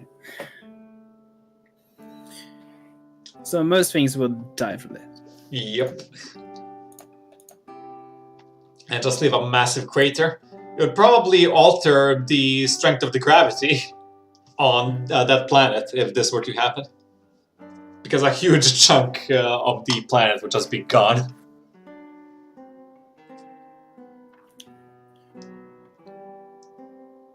How much? 100-foot radius sphere. Which means 200 feet diameter, or if it's 3 times, 600 feet diameter. Okay, well, maybe not a huge chunk, actually, but goddamn, that is a massive crater. That's an extinction event, if anything. Yeah, but 200 feet, so it would take out a village instantly, and a small city. Yeah. Imagine like in Eberron, some sort of high-tech city having robot fights, and somehow these two artifacts clash without anybody realizing, and they just all get nuked. Oof, that feels bad. At least you have 3 rounds to try to stop them, and the machine itself tries to stop them. Yeah. But that's if they try to trigger it. If a clash happens, then you're fucked. Yeah. Alright, Moon Sickle, uncommon to very rare. This silver-bladed sickle glimmers softly with moonlight. While holding this magic weapon, you gain a bonus to attack and damage rolls made with it. And you gain and you gain a bonus to the spell attack rolls and save. Okay, so it's both attacks and saves for spells, for druid and ranger spells. The bonus is determined by the weapon's rarity. In addition, you can use the sickle as a spellcasting focus for your druid and ranger spells. When you cast a spell that restores hit points, you can roll a d4 and add the number to the amount of hit points restored. That is just a very minor bonus compared to how the bonuses it actually gives you for both attacks and spells. I think it's unique in that sense. Then we have Nature's Mantle. Uncommon, requires attunement by a druid or ranger. This cloak shifts color and texture to blend in with the terrain surrounding you. While wearing the cloak, you can use it as a spellcasting focus for your druid and ranger spells. While you are in an area that is lightly obscured, you can use the hide action as a bonus action if you are being directly observed. Even if you are being directly observed, lol. Alright. It's basically stealth camo from Meterugia Sorido. Alright, next we have Outer Essence Shard, another sorcerer thing. Functions the same as the other ones, and when you use Metamagic option on a spell while you're holding or wearing the shard, you can use that property. So roll a d4 and consult the Other Essence Shard to determine the shard's essence. So only one of these for the shard. In any case, properties are lawful. You can end one of the following conditions on yourself or one creature you can see within 30 feet. Charmed, blinded, deafened, frightened, poisoned, or stunned. Not paralyzed this time. Chaotic. Choose one of the creatures who takes damage from the spell. That target has disadvantage on attack rolls and ability checks made before the start of your next turn. And good. You or one creature of your choice that you can see within 30 feet gains 3d6 temporary hit points. Good. And we have evil. Choose one creature who takes damage from the spell. That target takes an extra 3d6 necrotic damage. Alright, just more buffs for your sorcerer. Plain Colors Codex, attunement by a wizard, another spellbook. You can cast Banishment, Find Familiar, Gate, Magic Circle, Planar Binding, and Summon Elemental. You can use it to cast spells. 3 charges. Must be Conjuration.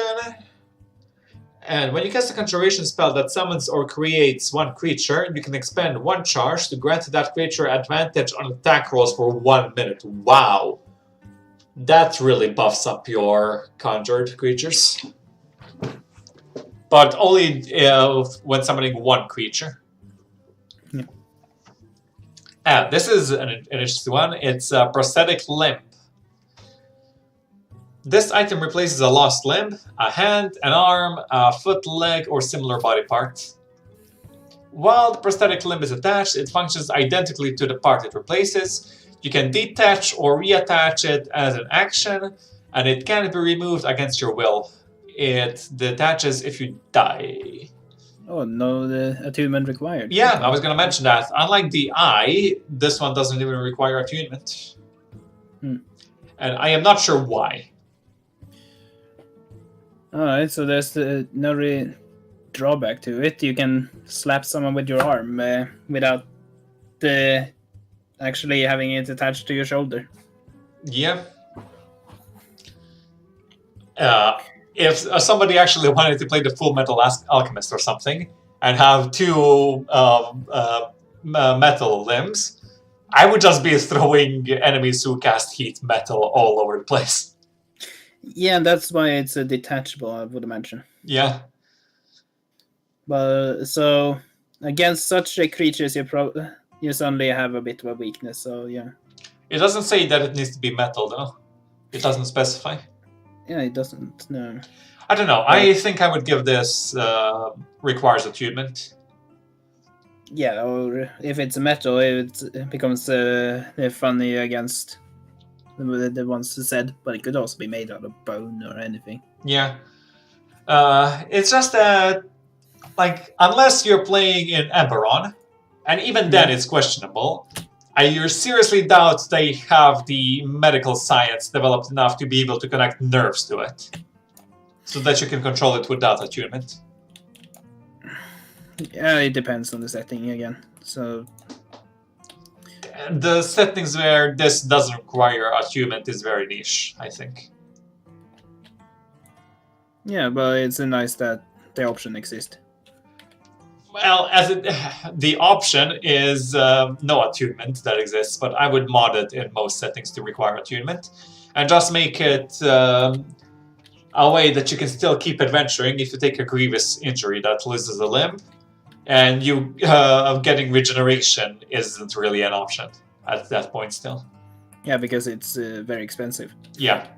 So you can just go around with one less attunement slot, but at least you can continue adventuring. I think that's a suitable punishment for losing a limb. One less attunement slot. Because it's common, right? It's not going to cost much if you want to implement this. Which means that there needs to be some sort of punishment for actually losing a limb. Yeah, it's common in whatever world you have it in. But understand if it's not in a piratical way for it. Definitely not in piratical way. The prosthetic limbs you're going to get there is a stick. Yeah. Or a hook. That's all you're getting for prosthetic limbs. And yes, they won't require attunement, but that's because you don't really have much control over them. Like if you lost a hand and you put a hook on it, you could maybe attack with it as a 1d4 piercing weapon. And you could grapple with it. You couldn't use it for somatic components, for example. It would be and fun you couldn't to, hold a weapon. Instead of a hook, you put a chain and balls. You have a mace constantly. A flail, yeah. A flail constantly attached to your arm that you can't drop. Yeah. Well, see, and that's something you can heat do. metal, and alright, I had to chop even more of my arm off. Progressively keep chopping your arm off until there's nothing left. Yeah, your arm is basically a piece of ham. And then you have that same flail just attached directly to your torso, where your shoulder used to be. Yeah, so you dance around and it plays around. That is incredibly fun. I do hope one of you loses a limb, or one of your crew members loses a limb, so that you can do that. Yeah. I mean, Nick's Tasha has proficiency with Smith's tools and Stinker's tools, so he has everything he needs to make that. Yeah. But yeah, that was funny. Protective verses. Verses? What the fuck is this word? Versus. I don't think it's pronounced verses. It can't be pronounced verses, right? Is it seriously a homonym? Yeah, it might be. Attunement by a wizard seems like another spell book. You can cast... a little different about it. This leather-bound spellbook is reinforced with iron and silver fittings and an iron lock, DC 20 to open. As an action, you can touch the book's cover and cause it to lock as you cast Arcane Lock on it, as if you cast Arcane Lock on it. Yeah. When found, the book contains the following spells: Arcane Lock, Dispel Magic, Globe of Invulnerability, Glyph of Warding, Mordenkainen's Pride at Sanctum, and Protection from evil. Isn't that protection from good and evil? We'll have to check if there's one specific just for evil. Nope, just for protection from evil and good. Okay. Assuming this was intended and not just yet another typo, that would mean that it protects you against aberrations, evil fae, fiends, and undead. Yeah. And I don't know where elementals fit in that. And symbol. It functions as a spellbook for you. The rest is the same. Abjuration. When you cast an abjuration spell, you can expand one charge to grant a creature you can see within 30 feet of you 2d10 temporary hit points. 2d10 is quite a lot. Yeah, that is quite a lot. Wait, okay, so Globe of Invulnerability is a 6th level spell. So I think that's the highest one it has here. Yeah, it is. Okay, so there's some quite high level spells in there, but of course you can't use them until you get the spell slots. Yeah. Reveler's Concertina or Concertina, I don't know. Some sort of instrument, I guess. Requires attunement by a bard. You gain +2 to the saving throw DC of your bard spells. And as an action, you can use the concertina to cast Otto's Irresistible Dance from the item. This property of the concertina can't be used again until the next dawn. These seem, very minor compared to these wizard spellbooks. Yet another instrument that sounds like you're torturing a cat. Seriously? I've never even seen it. It's a type of accordion. Huh. Oh, I know what it is now then. Yeah. I've seen it actually. In cartoons, and not in real life.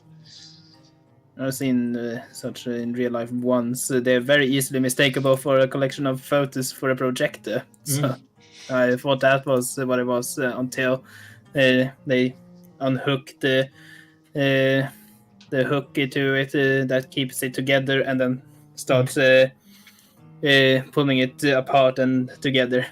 Now, the advantage that these bard instruments have over the wizard spellbooks is that you can cast the spell for free, whereas wizards still have to cast them as usual.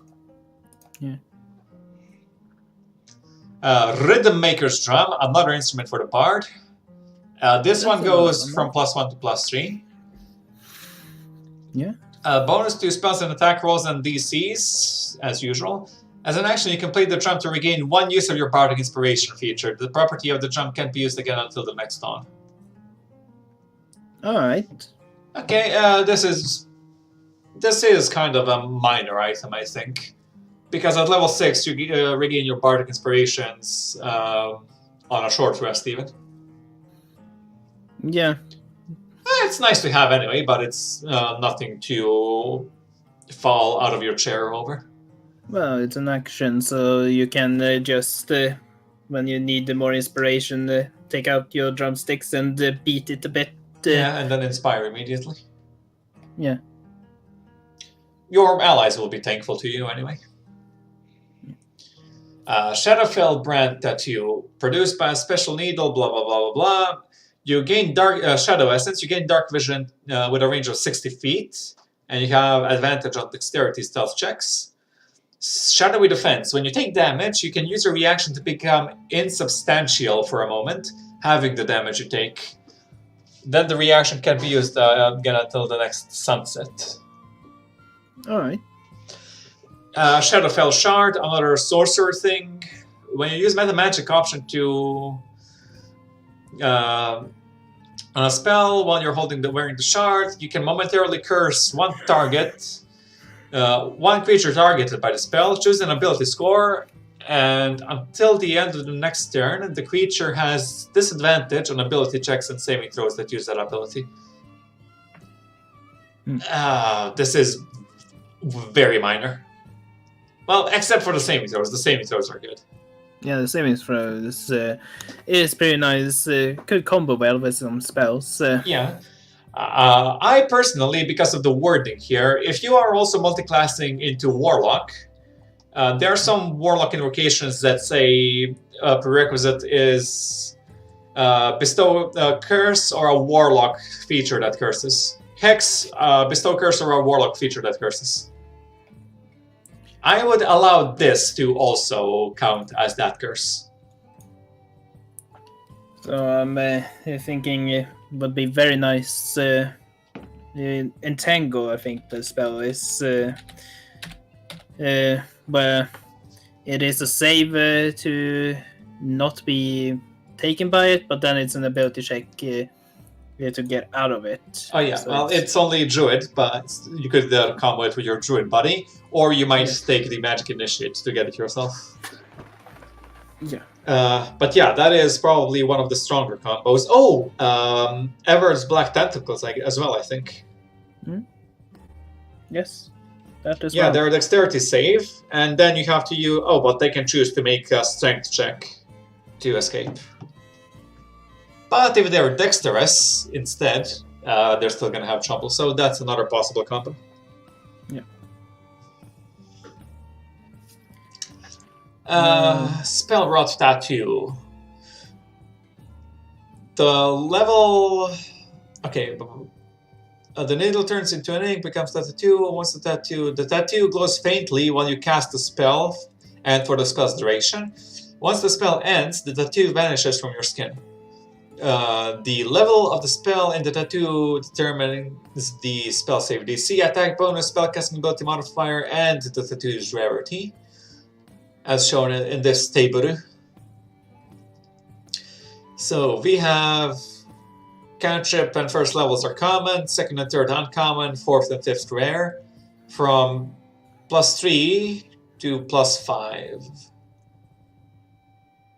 Spell save DC from 13 to 17. Increments of 2. And attack bonus also in increments of 2 of +5, +5, +5, 7, 7, 9. Alright. Okay, so which spell can you cast? Is it tied? Is it one spell? Contains a single spell of up to 5th level, wrought on your skin by a magic needle. To use the tattoo, you must hold the needle against your skin. One of the needles appears on the skin where once the tattoo is... You can cast its spell. Okay, so it is a specific spell that the DM would determine. It's just they forgot to say that the DM determines what the spell is. The level of the spell and the tattoo determines the spell save DC, attack bonus, spellcasting ability modifier, and tattoo's rarity as shown. Okay, so it doesn't even take an ability. Yeah. Alright, so I guess anyone could use this. Yeah, this could be very nice for a fighter or a barbarian. Okay, well, maybe not a barbarian, because they won't be able to use it while they're raging. But a fighter, definitely. I can see some fighters having an uncommon spell. Yeah. Oh, maybe they can get True Strike on it. And the final one. The artifact.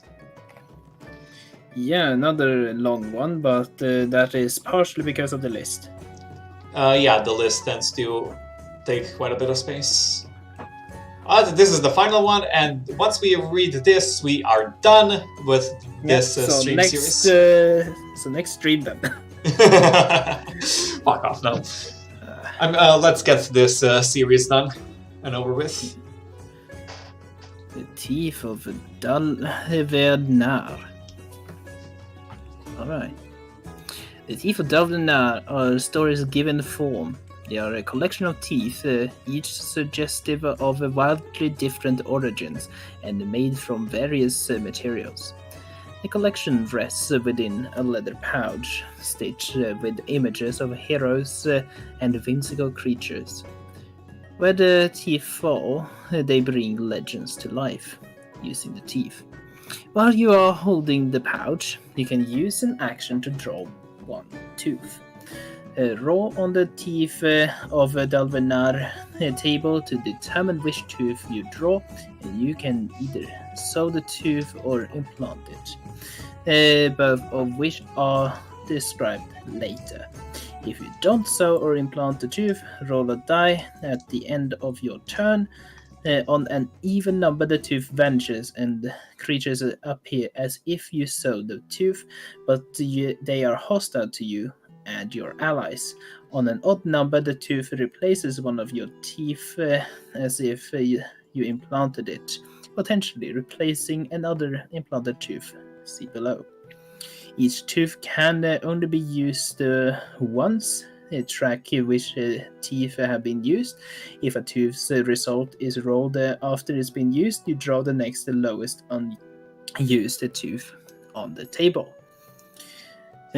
Sewing teeth. To sew the tooth, you place it on the ground in an unoccupied space within your reach, or you throw it into an unoccupied space within 10 feet of you in a body of water that is at least 50 feet wide and 50 feet long.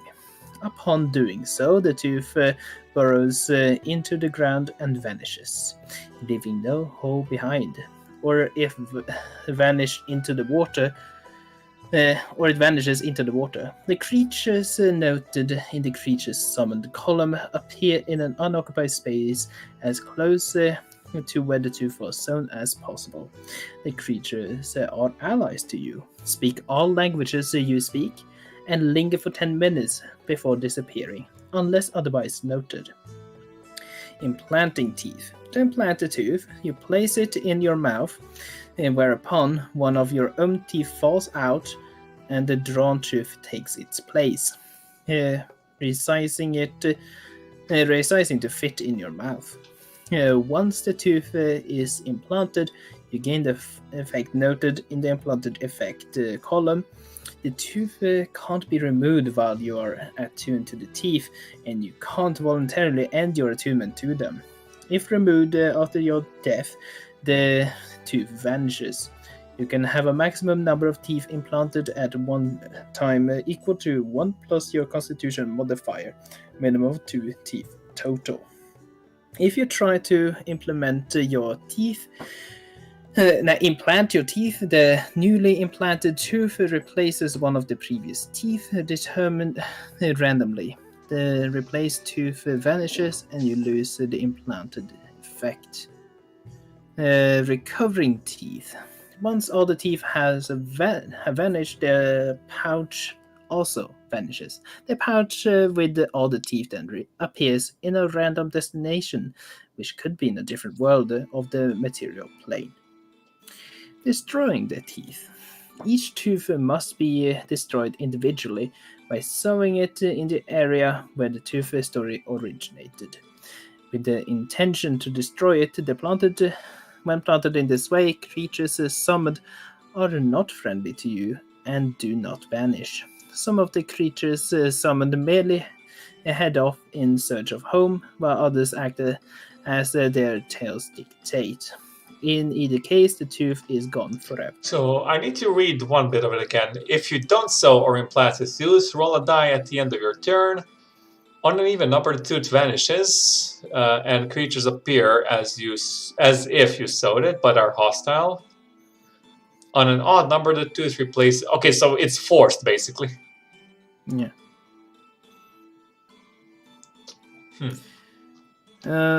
Once it's on, you have no choice. Yeah, so you must so replace a tooth with it, and if you refuse, well, then something will happen anyway. Yeah. And we have 20 of them. Number one. I do like that it has that little thing, so you can't just take out all the tooth and, alright, now it does nothing. Yeah. Okay, so... the starring cats of Uldundar, the ivory cat Molar. You summon 9 cats. Yeah.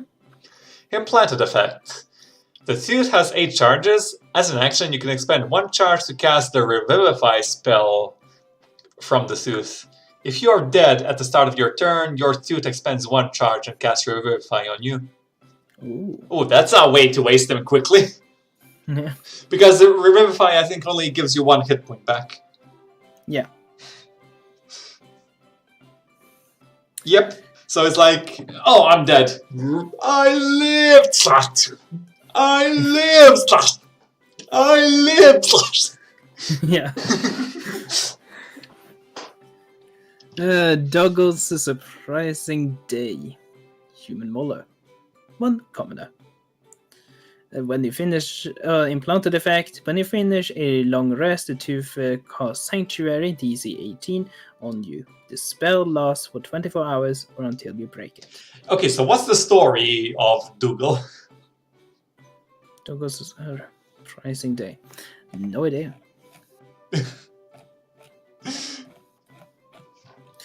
Maybe there's some other source that has those stories, but it's probably boring. Possibly. Well, I searched it and I got Handa's surprising day. Maybe it's taking inspiration from that, or maybe you're supposed to imagine stories on your own. I would not be surprised if this is of referencing some other story that is supposed to be very obvious, but we have no idea because we don't read English fairy tales. Yeah, possibly. Yeah. Dungle's surprising day. Well, I tell you what, I'd be pretty surprised if I just got summoned out of nowhere. While I was busy working my moles. Yeah, that sentence didn't start off too well. When you finish a long rest, the Tooth casts Sanctuary, DC 18 on you, and the spell lasts for 24 hours or until you break it. Yeah. God damn, that's good. The Golden Age of Duckhorn. Golden Goblin Biscupid. 10 goblins and 1 goblin boss summoned if you planted. Now if you saw it or implanted, effect when you are hit by an attack and an ally is within 5 feet of you, you can use your reaction to cause them to be hit instead. You can't use this reaction again until you finish a short or long rest. Yeah, that's because the goblin boss has that ability. Alright. Then we have the Mill Road Murders. Halfling Canine. 3 hags in a coven. Oh, we're stepping it up. That can be quite dangerous. When you damage a target that hasn't taken a turn in this combat, the target takes an extra 3d10 slashing damage from ghostly blades. Nice. Damn. Especially for an assassin. Yeah. A sneak attack, crit, this, and something else probably. Yeah. Next. Dooms of the Malfegi. Emerald Lizardfolk Fang. Alright, shit. I guess I didn't know this, so I didn't pick up on it earlier, because I didn't know the words for it. But apparently Molar and Biscupid are thief. Okay. And I didn't pick it up on Canine. But now between Canine and Fang, it makes sense. So these are the actual teeth that you're pulling out. Yeah. Okay. I see. So for that, you summon 1 Lizardfolk Queen and 4 Lizardfolk. You gain reptilian scales, granting you +2 bonus to your AC. Additionally, when you finish a long rest, you must succeed on a DC 15 con save or gain 1 level of exhaustion. Oh boy. And I'm assuming exhaustion doesn't go away if you fail this save. Right? You must succeed. I would... Well, at the same time, I would probably just... no idea. At the very least, it makes sure that you always have a level of exhaustion as long as you fail it. Yeah. Because it's kind of a strange interaction. Like, you finish a long rest, so you lose 1 level of exhaustion. Then you make a save, and you might gain a level of exhaustion. Or you just cannot heal exhaustion if you fail a save. My understanding is that if you fail it, if you have an exhaustion, you fail this, you still only have 1 exhaustion because it was recovered and then regained. Yeah, that seems to be the case. Yeah, so this is basically neutralizing a long rest if you fail. For exhaustion specifically, yeah. Yeah. Then we have the Stable Hand's Secret. It's a sweet-tasting human canine. That could be annoying. Sweets. Always sweets. Yeah, you're eating something savory and it tastes sweet too because your tooth is always sweet. Yep. This summons 2 incubi. Specifically incubi, not succubi. So, you know, I hope you're gay or a woman. Alright. When you make a charisma check against a humanoid, you can roll a d10 and add the number rolled as a bonus to the result. The creature then becomes hostile to you at the next dawn, as it realizes, hey, wait a minute. Then we have the Donkey's Dream, a rainbow-colored donkey molar. Or molar, I don't know how you pronounce this, dude. That summons one unicorn. Well, that's one of those that will just want to go home, right? Yeah, most likely, but this is friendly to you because you sowed it. Otherwise, it's hostile. And if you did it in this specific place, it's just, I want to go home. Yeah. The suit has 3 charges. As an action, you can expend 1 charge to touch a creature. That creature regains 2d8 plus 2 hit points. Yeah, Unicorn can do that. And all disease and poison effects affecting it are removed. When you use this action, a shimmering image of a unicorn's horn appears until the end of your turn. Okay, just an image of it, sprouting from your forehead. The tooth remains, and all expended the tooth regains all expended charges at dawn. You gain the following flaw: when I see wickedness in action, I must oppose it. Okay. Well, if you're a good aligned character, that doesn't really bother you too much. Yeah. And healing is nice. Pretty good healing as well. So technically, you would be able to, if you knew each tooth, if you have had this bag once before and got this magic item again by pure luck, technically, you could see that, oh, it's the unicorn thing again. I'm evil, so I'm just gonna sew it instead. Yeah, you could. Yeah. If you can recognize well, you would definitely recognize that rainbow fucking colored tooth. Yeah. Alright. Next we have Beyond the Rock of Brawl. It's a silver mind flare tooth. Oh, can you guess what this summons? Silver mind flare too. Oh, mind flares. Yep, 2 mind flares. Now we're getting serious. These things are nasty. You gain telepathy out to 120 feet as described in the monster manual. And you can detect thoughts. You can cast the detect thoughts spell at will, requiring no components. You also have disadvantage on wisdom, insight, and wisdom perception checks from constant whispers of memories and nearby minds. Oh, disadvantage. So, yeah, you're just overwhelmed, accidentally reading everybody's minds. Which I guess this would mean you have disadvantage if there's stuff around. If you're completely isolated, within 120 feet, you shouldn't have disadvantage. Next up, we have the Disappearances of the Half-Hollow. This is a Vomerine, I don't know, tooth of a large toad. It summons 4 giant toads.